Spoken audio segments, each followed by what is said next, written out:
Dear Mr. Chairman, Your Excellency, Madame la Secrétaire Générale, esteemed members of the jury, fellow members of the proposition, members of the opposition, ladies and gentlemen.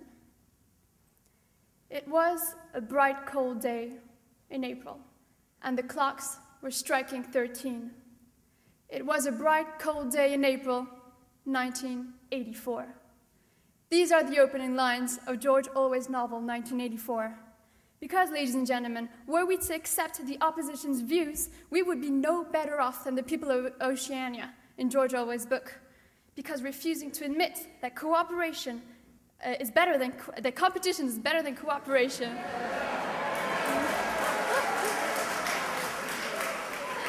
This denies us the right to live in a democracy. Mr. Klein, you have fully developed the international politics, but you have failed to address our problem, our domestic policies, and this is what I will try to do today. Imagine a world where all the political parties have cooperated, where all the institutions have united, where Orwell's nightmare has become reality.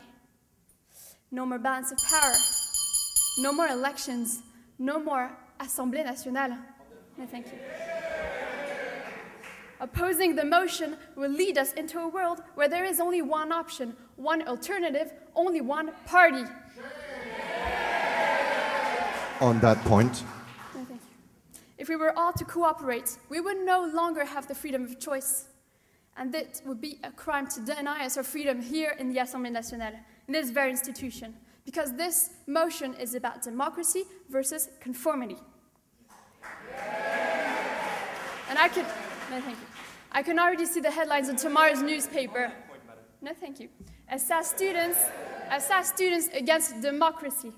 Well, excuse me. Let me apologize on behalf of the opposition for Madam Secretary General. We will try to reason with them and show them the true values of the Republic. Wouldn't you agree that democracy requires that people to cooperate and vote? Voting for one candidate is not cooperating. It's competing with the other voters. Thank you. The laws in this country permit us to coexist and not to cooperate, Mr. Walker.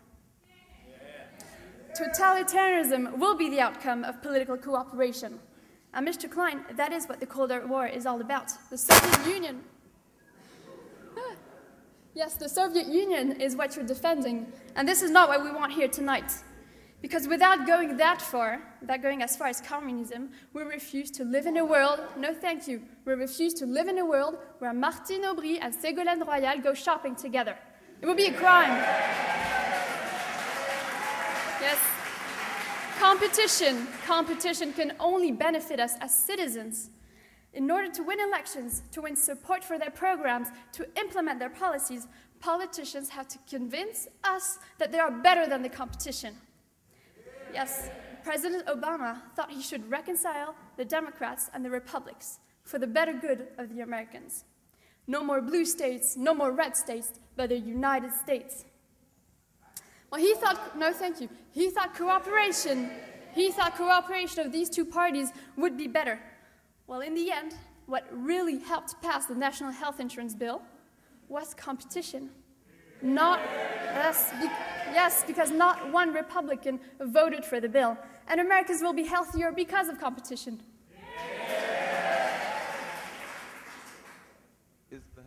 Is the health insurance reform not precisely about reducing competition between the different health insurers? No, because when you try to bring cooperation in a world where it's not natural, you create collusion, and that is against the very principles of a free market. It's about bringing people health care, not about aiding the companies to sell more drugs. Because competition is a driving force in politics. Competition forces our leaders to be better, to be more innovative, to challenge the status quo. And as my colleague Thomas has emphasized, well, competition is at the root of progress, and this benefits society as a whole. And what is true at a national level is also true at an international level. Mr. Klein here thinks that the greatest example of cooperation between countries is the European Union. He said that European countries have chosen cooperation over competition. Well, first of all, it's competition from the United States that forced the countries to come together. It's no cooperation without competition. And secondly, no thank you. Secondly, there is no cooperation. Secondly, the European Union, all it's doing is organizing competition inside its own borders. Europe has not chosen cooperation over competition, but it has chosen global competition over local competition. And there's one issue that the opposition has briefly addressed, and that is climate change. The opposition believes that the only thing that will save us from the Earth heating up is cooperation. Well, we already tried. It's the Kyoto Protocol, it's the summit in Copenhagen, and I don't need to remind you what a disaster it was.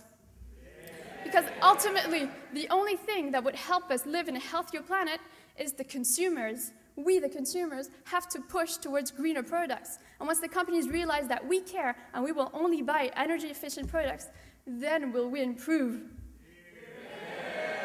With cooperation, we have to wait, and we don't have that luxury. Ladies and gentlemen, we are fully aware that the word competition is pejorative here in France. What we, the government, are asking from you is to consider the motion rationally. The truth of the matter is that competition is at the root of progress and guarantees our freedom, whereas cooperation is uniformity. Would you all like to talk like Mr. Chairman, for example? Would you all like to talk like him? Would you all like to look like him? Humanity is about endeavor. Humanity is about discovery. Humanity is about pushing back the limits. And tonight, ladies and gentlemen, let's all go higher, let's all go faster, let's all go further, and let's support the motion.